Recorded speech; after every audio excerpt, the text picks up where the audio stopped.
A doutrina do pecado é o tema que nós estamos estudando já há alguns domingos. Iniciamos falando acerca da doutrina do homem, ou aquilo que chamamos de hamartologia, ou teologia, ou antropologia teológica, e entramos na doutrina do pecado. É possível compreendermos a doutrina do pecado dentro da doutrina do homem, porque foi o homem que pecou. Contudo, a maioria dos estudiosos, eles fazem uma distinção. Apesar de o homem ter pecado, eles conseguem separar o tópico pecado dentro da teologia, e eles chamam de hamartologia, seria o estudo do pecado. Nós sabemos que o pecado é uma realidade não só dos seres humanos, mas também seres angelicais, criados perfeitos, não à imagem de Deus, mas criados perfeitos, em determinado momento de sua existência, resolveu pecar. E aqui, irmãos, está talvez uma das questões mais difíceis da teologia. Como que seres criados com pureza moral resolveu em determinado momento pecar? Como que seres que habitavam na glória de Deus, nas regiões celestiais, assistiam diante de Deus, resolveram pecar? Como que os seres humanos criados moralmente perfeitos resolveu pecar em um ambiente totalmente favorável a uma vida de santidade, um ambiente em que Deus se revelava diariamente para estes seres humanos, os primeiros seres humanos da raça, digo, Adão e Eva? Nós não temos necessariamente uma resposta absoluta que possa minimizar e tirar todas as nossas dúvidas. Segundo Santo Agostinho, ele compreendia que o homem pecou porque ele fora criado perfeito, mas não absolutamente perfeito, no sentido de não haver para ele a possibilidade da queda. Deus, ele é perfeito no sentido de que uma queda em Deus, uma falha moral em Deus é impossível. Com os homens não era assim. Deus criou o homem moralmente perfeito, originalmente justo e reto, mas essa perfeição não o isentava de uma queda, ou seja, de pecar. E de fato ele pecou. E daí Santo Agostinho dizia o seguinte: o homem podia não pecar, mas quando ele pecou, agora ele não pode não pecar, ele peca. O primeiro pecado possibilitou toda uma existência a partir dali de práticas de pecado.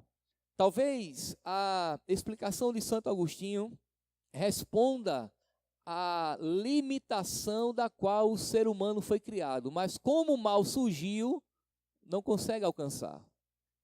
Me parece que a resposta para essa pergunta, quando apresentada, ela ultrapassa os limites da teologia. Geralmente há uma perspectiva bem filosófica a fim de responder à origem do mal. Uma coisa é certa: Deus não é responsável pelo mal.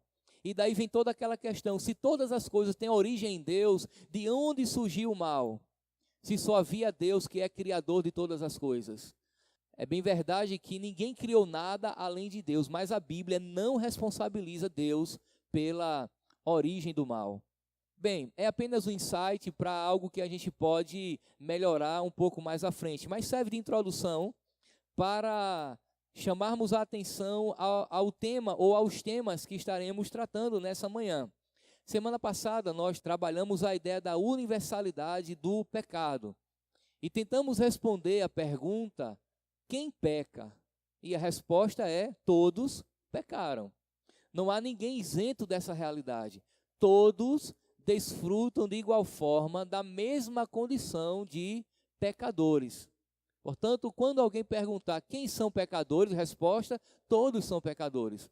Nenhum ser humano no universo, a partir de Adão e Eva, desde que eles pecaram, podem atribuir a si mesmo pureza moral, justiça original. De maneira nenhuma. Todos pecaram, porque todos são herdeiros de Adão.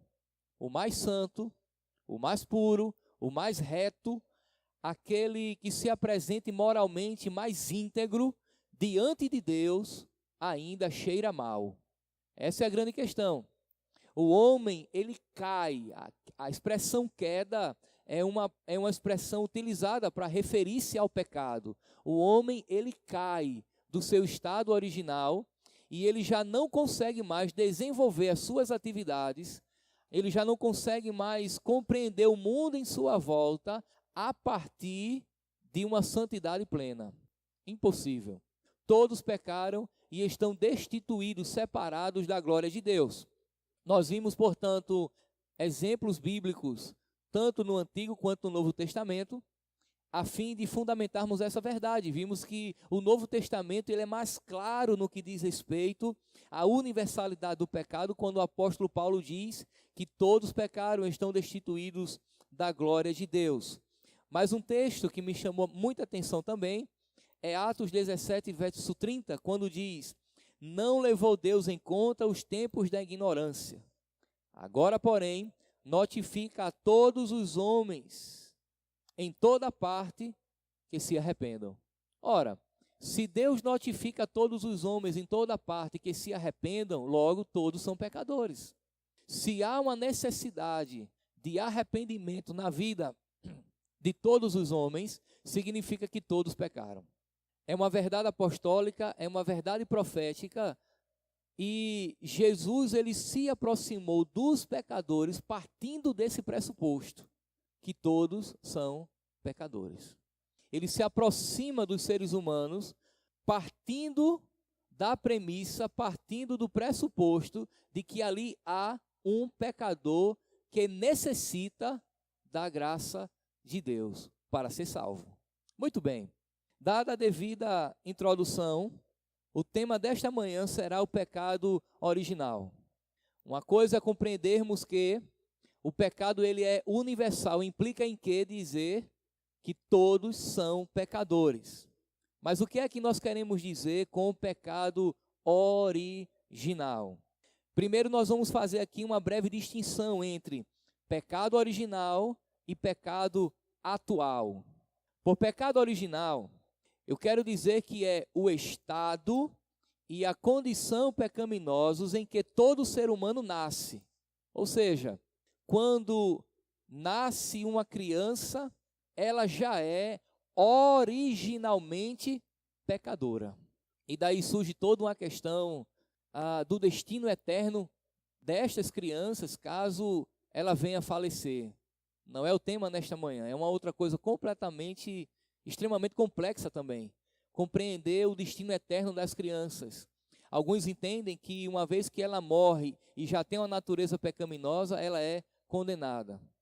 Um outro grupo de estudiosos entendem que uma vez que ela morre sendo originalmente pecadora, por graça e misericórdia, Deus ministrará sobre ela a obra de Cristo na cruz do Calvário. Soberanamente Deus ministra sobre a criança.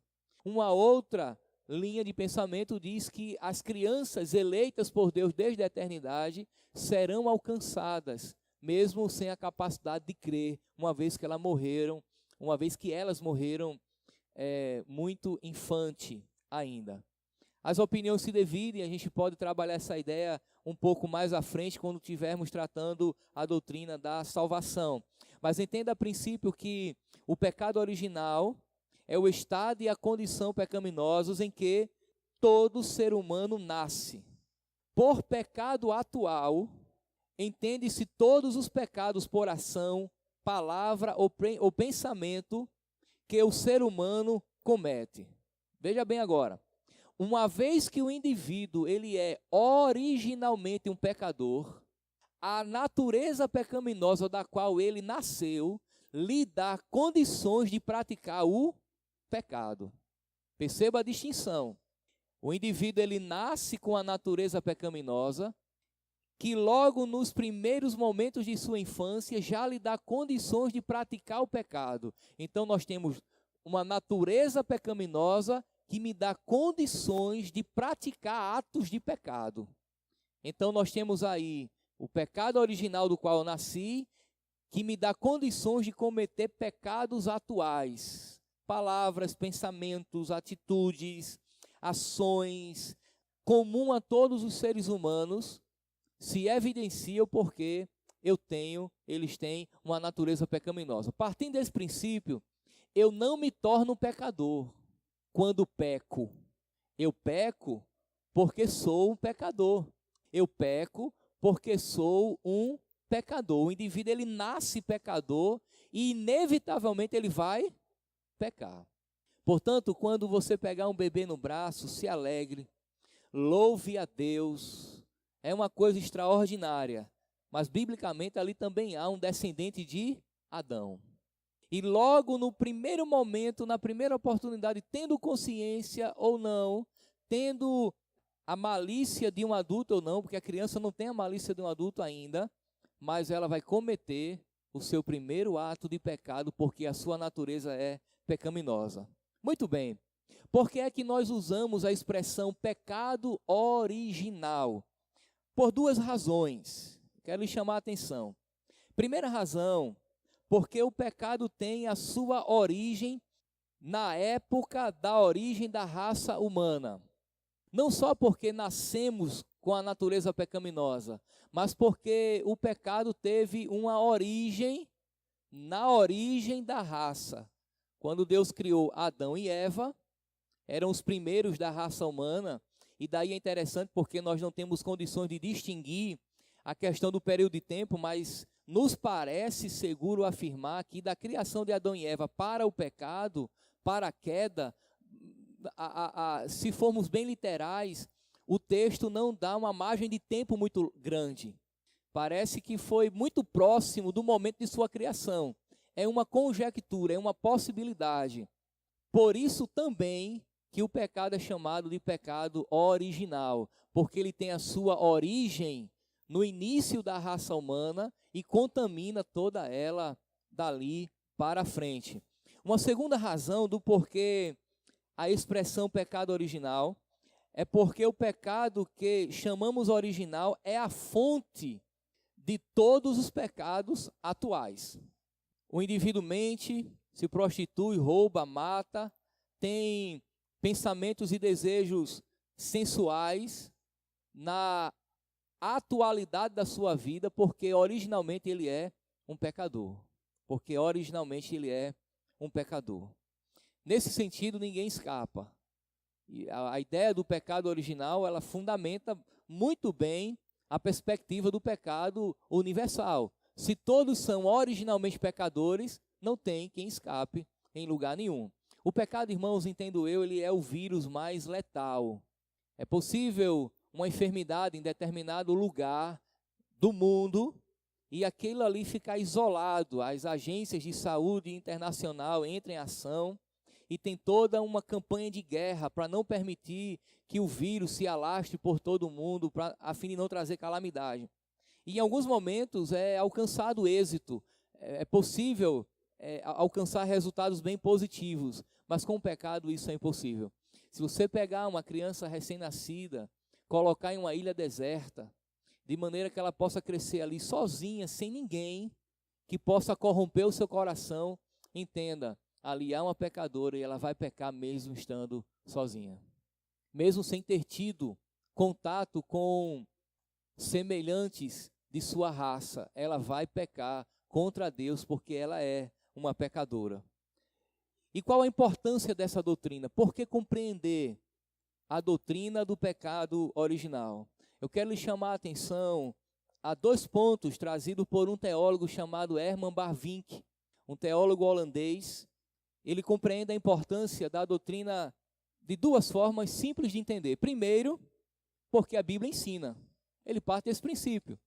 É importante compreender que o homem é originalmente um pecador simplesmente porque a Bíblia diz que é. Se eu compreendo que a Bíblia é a palavra de Deus, logo, ela apresenta que o homem é originalmente pecador, então é importante por isso, porque a Bíblia dá importância a isso. Quero repetir, o fato de que Jesus ele se aproximou de pecadores partindo desse princípio. Você é um pecador. Lembra do exemplo que eu dei a semana passada? Daquele homem que é colocado, na presença de Jesus pelo telhado da casa foi uma obra meio engenhosa. Não tinha como entrar pela porta, a sala estava superlotada. A gente, estudando um pouco da arquitetura da época, parece que o telhado da época era tipo uma laje de barro batido que deu condições dele cavar, mas foi um negócio bem complexo, eu acho. Mas descer o homem por uma corda até a presença de Jesus, que aquele homem era paraplégico, e a palavra de Jesus para ele é: os teus pecados estão perdoados. Perceba que, e essa palavra de Jesus causa todo um alvoroço, porque quem é que pode perdoar pecados senão Deus? Ora, Jesus era Deus, ele estava ali. Os fariseus aqui não compreendiam isso. Mas Jesus, ele se aproxima de um homem paraplégico, que o desejo de seu coração era voltar a andar, mas ele vai direto na causa, na raiz dos problemas. Os teus pecados estão perdoados, ou seja, o seu problema, na realidade, é o pecado. Eu gosto de pensar nessa coisa de problema. Nós temos inúmeros problemas, de ordens diversas, em todas as áreas da nossa vida. Mas, necessariamente, a falta de recurso financeiro, os nossos relacionamentos, questões de emprego, enfermidade, esse não é o problema da humanidade. O problema da humanidade é o pecado. De onde vêm as guerras? Tiago pergunta, não é? Que vocês travam aí, capítulo 4. Se não, é? Do desejo da vossa carne. Eu estou parafraseando o texto. Então, a Bíblia atribui toda a tragédia da humanidade ao pecado. Ao pecado. E o pecado dos seres humanos, ok? Então, é a causa, a raiz, a origem de todos os nossos problemas, de todas as nossas dificuldades. Logo, a doutrina do pecado original é importante porque a Bíblia a apresenta. E, irmão, se você ler a partir de Gênesis capítulo 3 até o último verso de Apocalipse, pecado é um tema presente. E porque o pecado é uma realidade, Deus então promove um plano de redenção, ou seja, para redimir o homem do seu pecado. Portanto, a Bíblia ensina a doutrina. Uma segunda questão é que somente quando compreendemos qual a condição do homem por natureza, a saber, a parte da graça de Deus, é que podemos entender sua necessidade de renascimento e de completa renovação efetuada pela redenção de Cristo. Ou seja, eu só consigo compreender a necessidade que o homem tem da obra de Cristo se eu entender que ele é um pecador. O pecador só compreende a necessidade que ele tem de salvação se ele entender que é um pecador. Como foi que Cristo ensinou a pregarmos o Evangelho? Qual foi as palavras dele? Arrependei-vos e crede no Evangelho. Duas perguntas. Arrepender de quê? Do pecado. Crer em que Evangelho? Crer em quem? Em Cristo. Cristo é o Evangelho. Crer no Evangelho é crer na pessoa de Cristo que foi sacrificada em favor de pecadores. Portanto, o indivíduo ele só chega ao conhecimento da salvação, ele só é redimido, ele só é nascido de novo, ele só é regenerado quando há arrependimento e fé. E ninguém se arrepende se não tiver do que se arrepender. Mas todo pecador tem pecado para se arrepender. Nesse sentido, nós nos arrependemos não apenas do que fazemos, mas de quem somos. Quando eu me arrependo do que eu faço, eu estou me arrependendo de uma prática de pecado. Quando eu me arrependo de quem eu sou, eu estou me arrependendo de uma natureza pecaminosa que eu herdei de Adão. O pecado, de fato, irmãos, ele é terrível. E na pregação do Evangelho, nós temos que deixar claro para o ouvinte da pregação a necessidade que ele tem de arrependimento. A necessidade que ele tem de renascimento, de ser regenerado. E daí tem que mostrar que nós somos pecadores. O apóstolo Paulo, quando ele escreve a sua carta aos Efésios, ele começa falando que, não é, vós outrora eram mortos em delitos e pecados, mas lá na frente Paulo diz, dos quais também nós. Então Paulo entende que vocês são pecadores, mas eu também sou pecador. E de igual forma, fomos alcançados pela graça de Deus. Portanto, é importante porque a Bíblia ensina a realidade do pecado original, e porque somente quando compreendemos a condição de pecado de cada ser humano, nós podemos, de fato, com propriedade, ofertar a ele a proposta do Evangelho. A doutrina do pecado original nos diz quais são os efeitos do pecado de Adão para nós. Por causa do pecado de Adão, cada ser humano agora nasce em estado pecaminoso. Isso aqui é interessante, algumas pessoas têm dificuldade de entender, e às vezes até entendem, mas acham injusto, como é que pode, Adão pecou, eu tinha nada a ver com Adão, tal.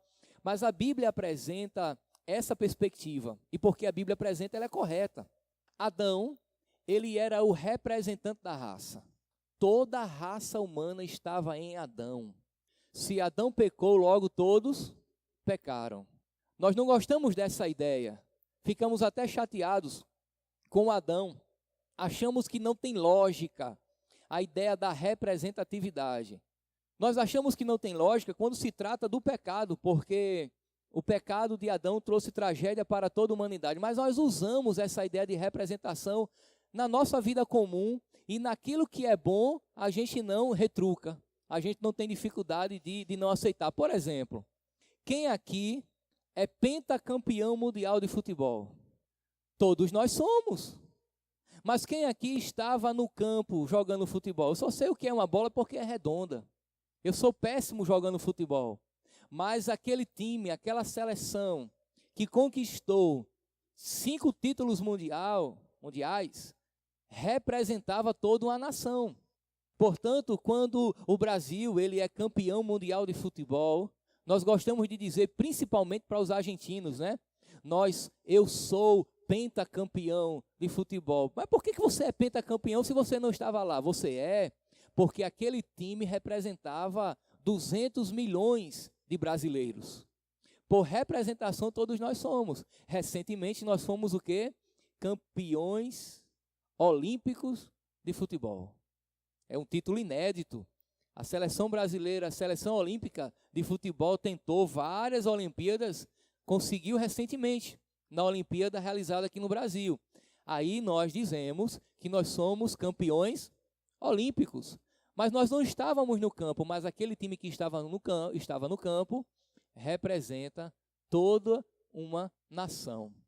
Eles são, portanto, um representante federativo. Eles representam a federação.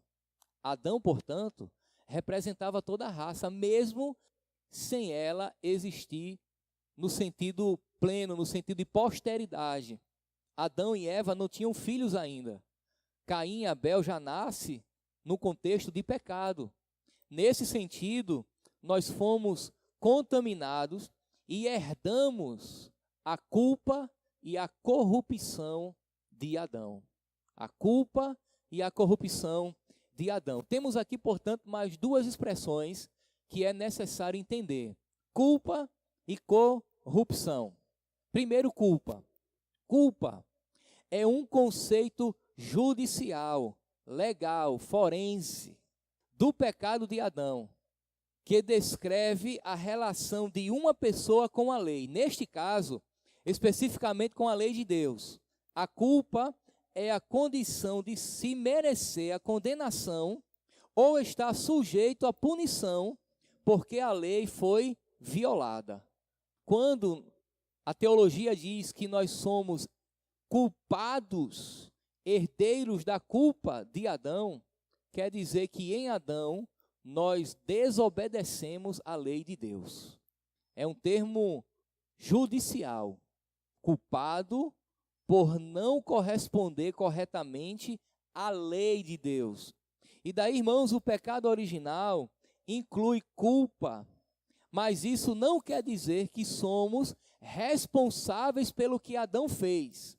Mas entende-se que estamos compreendidos na culpa do pecado de Adão, porque ele agiu como nosso representante quando cometeu o primeiro pecado.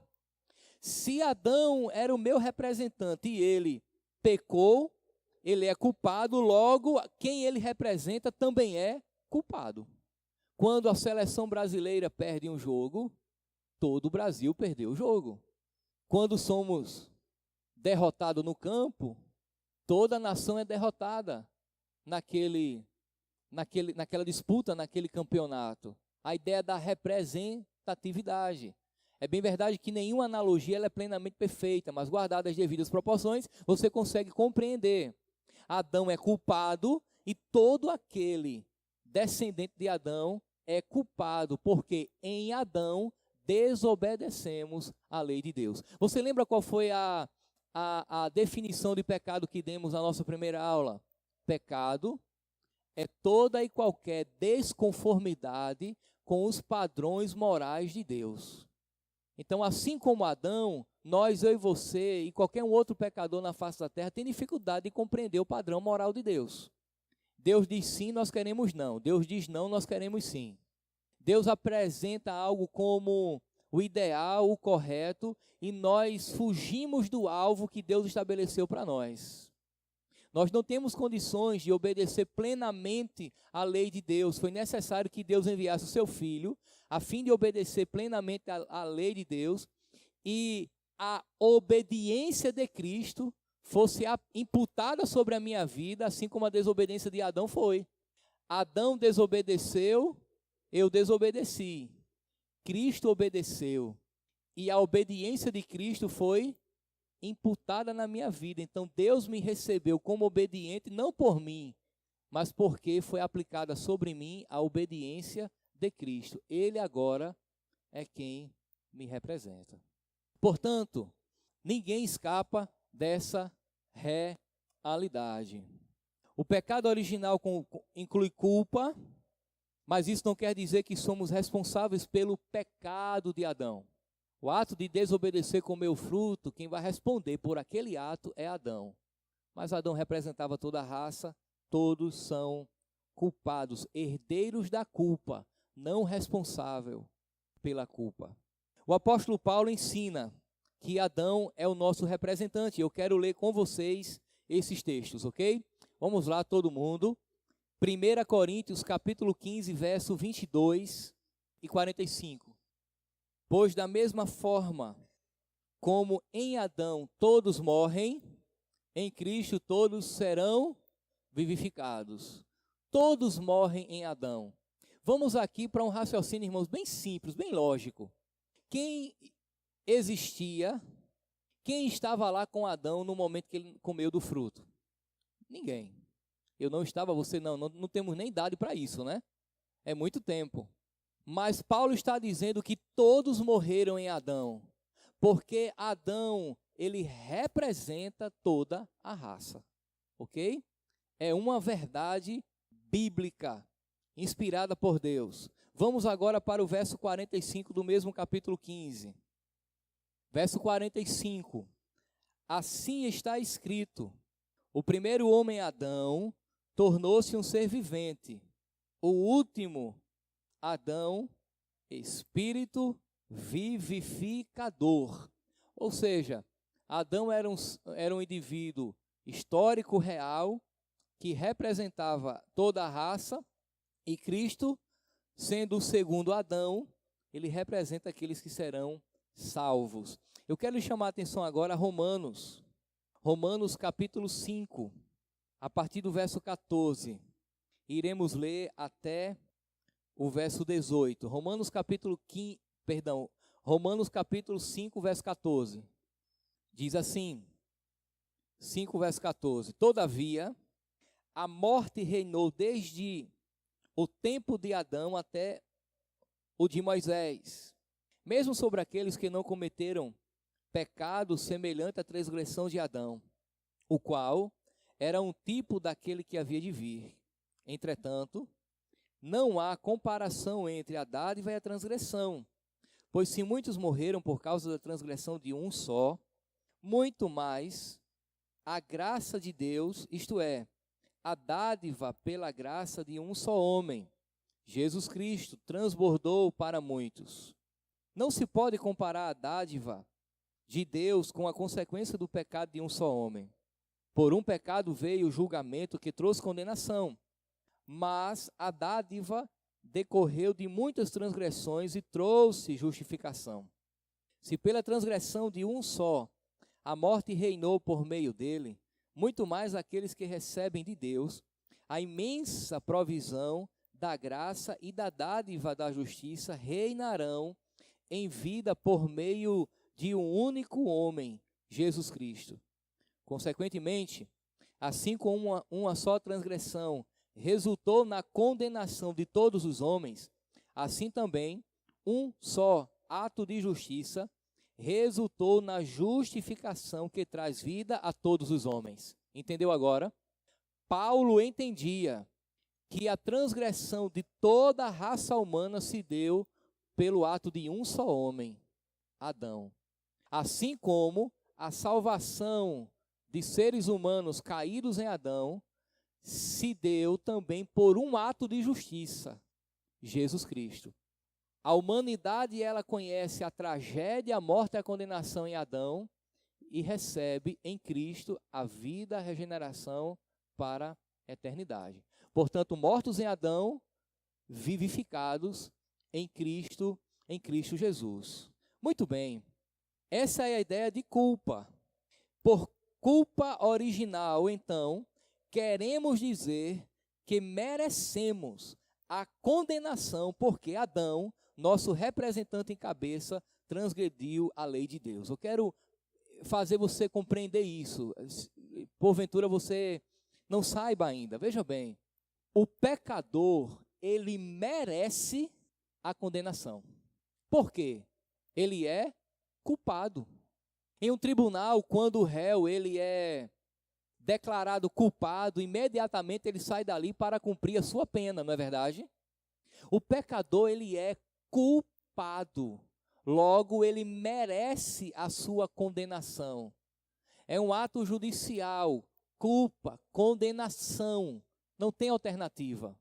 Quando Deus resolve salvar esse pecador, Deus remove a culpa da vida dele porque Cristo pagou o preço de sua absolvição. Cristo foi condenado. Cristo foi levado ao madeiro, sofreu a ira de Deus que estava sobre o pecador. E a condenação que estava sobre mim, sobre você, foi levada à cruz. E pelos méritos de Cristo na cruz nós somos absolvidos, mas por nós mesmos nós somos culpados. Isso nos ensina, irmãos, que quando Deus condena um indivíduo ao inferno, ele está sendo justo. Porque Deus não manda nenhum inocente para o inferno. Ao passo que Deus não declara inocente o pecador por ele mesmo. Deus declara o pecador inocente porque alguém pagou a dívida do seu pecado. Deus é justo, justo juiz. Nem o pecador vai ser condenado injustamente, nem vai ser salvo injustamente pelos seus próprios méritos. É por isso que o pecador, ele não pode ser salvo pelos seus méritos. Ele não pode ser salvo por ele mesmo, porque ele é justamente condenado. João capítulo 3 diz que a ira de Deus permanece sobre ele. A raça humana não é boa diante de Deus. A raça humana, ela é perversa diante de Deus. Os seres humanos são transgressores da lei de Deus. E por serem transgressores da lei de Deus, eles são dignos de condenação. É interessante porque aqueles que serão condenados ao inferno, justamente condenados, eles terão a consciência de que aquela era a devida paga pelo seu pecado, mas não se arrependerão, porque no estado eterno não há arrependimento. Ninguém se arrepende no inferno. Arrependimento é uma realidade para essa existência, para a era presente, não para a era por vir. Portanto, irmãos, Deus ele é justo. Ele não condena o inocente. Ele não condena o inocente.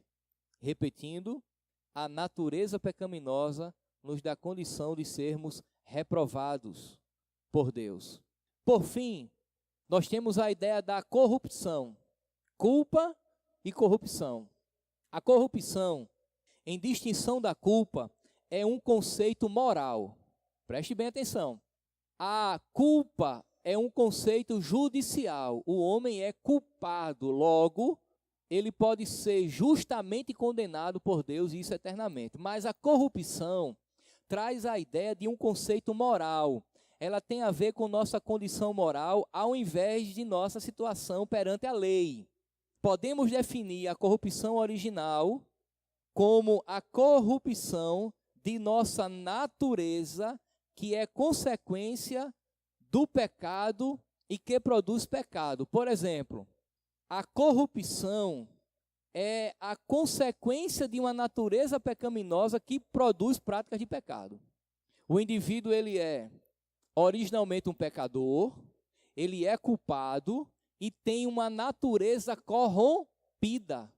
O fato de ele ter uma natureza corrompida, ele é moralmente comprometido com o pecado. Ele produz pecado como uma implicação necessária de nosso comprometimento com a culpa de Adão.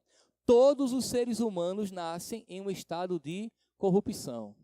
Ele mente, ele rouba, ele mata, ele mancomuna, ele manipula as pessoas, ele não consegue ter nenhum ato de bondade plenamente bom.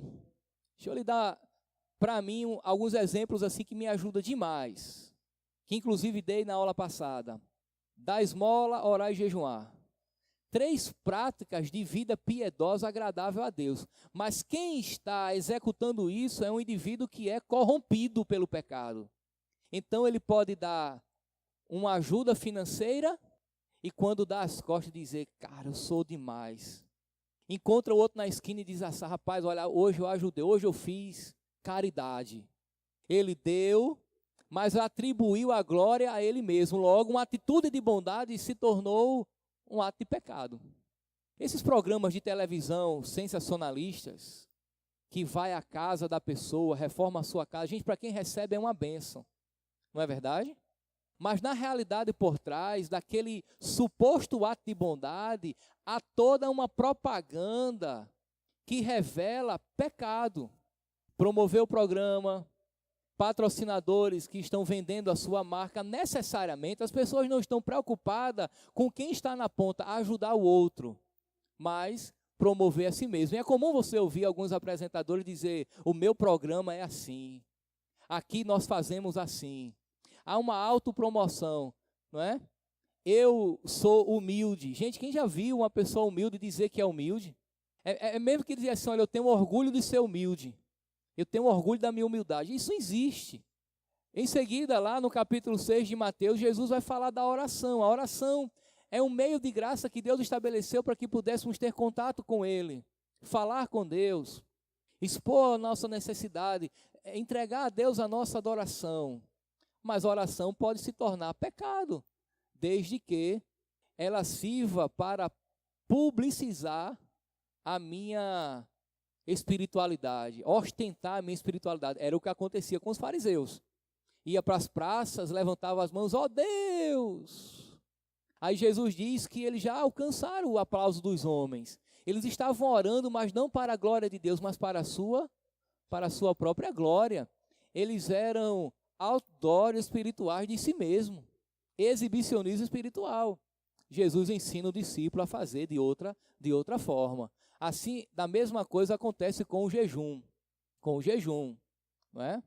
Imagine agora um irmão entrando na igreja e abatido, ainda com aquela roupinha amassada, porque ele não teve tempo de engomar, abatido, cabelo esgrenhado, né?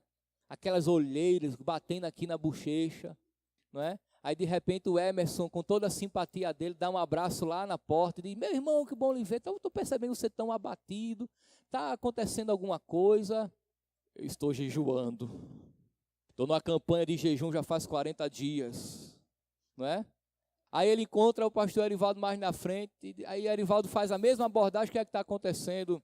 Estou jejuando, Erivaldo, olha só os meus joelhos. 2 horas de joelho todo dia de manhã. Só estou bebendo água. De repente toda a comunidade percebe que ele está jejuando. E aquilo satisfaz o seu ego. Olha como ele é espiritual. Você entendeu o que a corrupção faz? Dar esmola, orar e jejuar não é uma coisa boa. Não agrada a Deus. Mas o pecador tem a capacidade de fazer com que aquilo se torne abominável a Deus. Você lembra do que o profeta Isaías fala nos primeiros capítulos do seu livro? Parafraseando, Deus diz assim: até as festas de vocês, os cultos de vocês, os sacrifícios eu abomino, tá me dando comichões esse negócio aí. O profeta Malaquias, Deus manda fechar a porta do templo, fecha, vai todo mundo embora, porque eu não suporto isso. Como que um culto não pode ser agradável a Deus? Quando o coração do homem não está verdadeiramente disposto a adorar a Deus, sinceramente a adorar a Deus. A corrupção do pecado, irmãos, faz isso. Faz com que atos aparentemente de bondade se tornem abomináveis a Deus. E eu quero dizer a você que essa é uma realidade na minha e na sua vida também. É por isso que o nosso arrependimento ele tem que ser diário. E a gente tem que estar, irmãos, plenamente, nós temos que ser plenamente conscientes dessa realidade. Eu só me arrependo quando eu entendo que verdadeiramente eu pequei. Aqui eu encerro. Falar do pecado e não terminar falando de graça, o discurso foi incompleto. Portanto, todas as nossas aulas acerca da doutrina do pecado, que eu quero lhe lembrar que onde abundou o pecado, superabundou a graça. A graça de Deus é o refúgio dos pecadores. A graça de Deus é o refúgio daqueles que reconhecem, que fazem parte dessa linhagem de homens pecadores, mas podem fazer parte também do grupo daqueles que se arrependeram.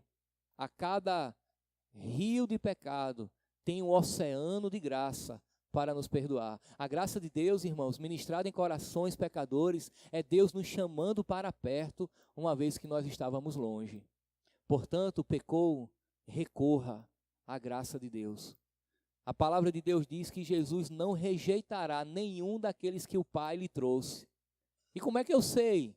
A partir do momento que há arrependimento no seu coração, significa que Deus está lhe chamando para perto. Porque o arrependimento não vem de você mesmo. É Deus quem gera no seu coração. Quando você está arrependido de uma prática de pecado, é Deus lhe chamando para perto.